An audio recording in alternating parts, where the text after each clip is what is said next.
अस्सलाम वालेकुम। आज हम chapter number 1 of synth text book जो न्यू बुक है उसके न्यूमेरिकल से स्टार्ट करेंगे। पहले चैप्टर के जो हर एक चैप्टर की बैक साइड पे गिवन होते हैं। Calculate the number of molecules and moles in 38 gram of carbon disulphide. Carbon disulphide का फॉर्मूला CH2 है। सबसे पहले हम लोग एटॉमिक मास और कार्बन एंड सल्फर लिखेंगे। एटॉमिक मास ऑफ कार्बन 12 है और एटॉमिक मास ऑफ सल्फ़र हमारे पास 32 ग्राम पर मोल है। इसका मॉलिक्यूलर मास निकालेंगे क्योंकि हमें कार्बन डाइसल्फाइड के number of molecules and moles find करने हैं। तो मॉलिक्यूलर मास हम ऐसे निकालेंगे कि एटॉमिक मास हमारे पास कार्बन का 12 है, उसको प्लस कर देंगे हम लोग 32 मल्टीप्लाई बाय 2 से मल्टीप्लाई इसलिए किया क्योंकि यहाँ पे सल्फ़र 2 प्रेजेंट है हमारे पास। तो जब हमने प्लस किया और मल्टीप्लाई किया तो हमारे पास आंसर आया 76 ग्राम पर मोल। ये मॉलिक्यूलर मास है कार्बन डाइसल्फाइड का। सही है। पेपर में या कहीं भी हमें एटॉमिक मास गिवन होते हैं या हम लोग जब न्यूमेरिकल्स की प्रैक्टिस करते हैं तो हमें एटॉमिक मासेस यूजुअली याद हो जाते हैं। फिर फॉर नंबर ऑफ मोल्स हमने क्या किया, मोल्स फाइंड करने का एक फॉर्मूला है given mass divide by molecular mass. यहाँ पे गिवन मास क्या है आपके पास 38 ग्राम ऑफ कार्बन डाइसल्फाइड। सही। और मॉलिक्यूलर मास हमने ऊपर फाइंड किया है। तो जब हमने 38 ग्राम को डिवाइड किया 76 ग्राम पर मोल से तो हमारे पास आंसर आया 0.5 मोल्स। यानी हमारे पास 38 gram of carbon disulphide present हैं 0.5 मोल्स के अंदर। सही है। ये बात याद रखनी है कि एक मोल किसी भी सब्सटेंस का उसके मॉलिक्यूलर मास के बराबर होता है। चाहे मैं कार्बन ले लूँ, हाइड्रोजन लूँ, ऑक्सीजन लूँ, कोई भी एलिमेंट लूँ, कोई भी मॉलिक्यूलर की फॉर्म में सब्सटेंस लूँ, उसका एक मोल उसके मॉलिक्यूलर मास के इक्वल होगा और उसके अंदर जो नंबर ऑफ मॉलिक्यूल्स या नंबर ऑफ एटम्स होंगे वो 6.02 एक्सपोनेंट 23 नंबर ऑफ मॉलिक्यूल्स होंगे।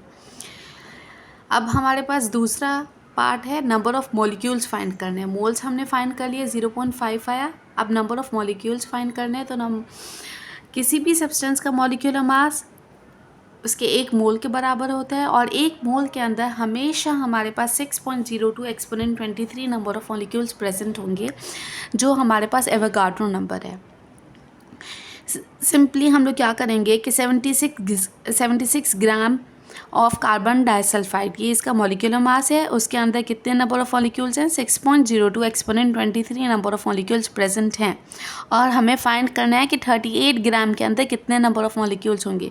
तो हम लोग स्टिचियोमेट्री अप्लाई करेंगे। 76 ग्राम के अंदर 6.02 exponent 23 number of molecules present हैं तो 38 के अंदर कितने होंगे। हम लोग 38 gram of carbon disulphide will have, जो ऊपर वाली चीज़ है उसे एज इट इज़ नीचे लिख देंगे। मल्टीप्लाई करेंगे हम लोग 38 से जो इस लाइन में आ रही है और डिवाइड कर देंगे ऊपर वाली चीज़ से जो 76 है। ये सिंपल स्टिचियोमेट्री हमने अप्लाई की है और ये एक ट्रिक भी है याद करने की कि ऊपर वाली चीज़ एज इट इज़ नीचे आ जाएगी। जिसमें हमें मालूम करना है कि कितने प्रेजेंट हैं वो मल्टीप्लाई हो जाएगी और जो हमें पता है कि मॉलिक्यूलर मास है इतने प्रेजेंट, इस मॉलिक्यूलर मास में इतने प्रेजेंट होते हैं वो मॉलिक्यूलर मास हमारे पास नीचे आ जाएगा। तो हमारे पास जब हमने कैलकुलेशन की तो हमारे पास जो आंसर आया वो 3.01 एक्सपोनेंट 23 नंबर ऑफ मॉलिक्यूल्स आया। जो ये नंबर ऑफ मॉलिक्यूल्स हैं ये आप प्रेजेंट हैं कितने मास के अंदर 38 ग्राम के अंदर। सही है। यहाँ हमारे पास मोल्स भी आ गए और नंबर ऑफ मॉलिक्यूल्स भी आ गए। नंबर ऑफ़ मॉलिक्यूल्स फाइंड करने का एक दूसरा तरीका ये भी है कि अगर आप देखें आपने ऊपर मोल्स निकाले हैं तो हम सिंपली ये भी कह सकते हैं कि एक मोल के अंदर 6.02 exponent 23 number of molecules present हैं तो 0.5 के अंदर कितने प्रेजेंट होंगे, क्योंकि ये 0.5 भी हमने 38 ग्राम यूज़ करते हुए निकाला है। या आप मोल्स से निकालें या आप मॉलिक्यूलर मास से निकालें, इनसे निकालें, दोनों से आंसर सेम ही आएगा आपके पास। अगर मैं मोल से निकालूं भी तो मैं कहूँगी कि 1 मोल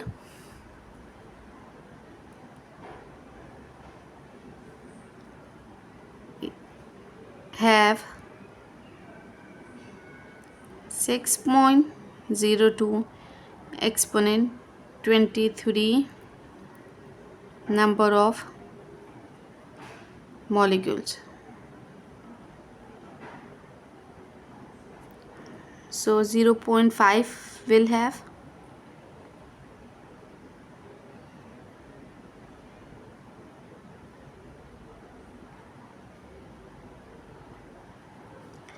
6.02 exponent 23 number of molecules, multiply कर देंगे हम लोग 0.5 मोल से और डिवाइड कर देंगे हम लोग 1 मोल से।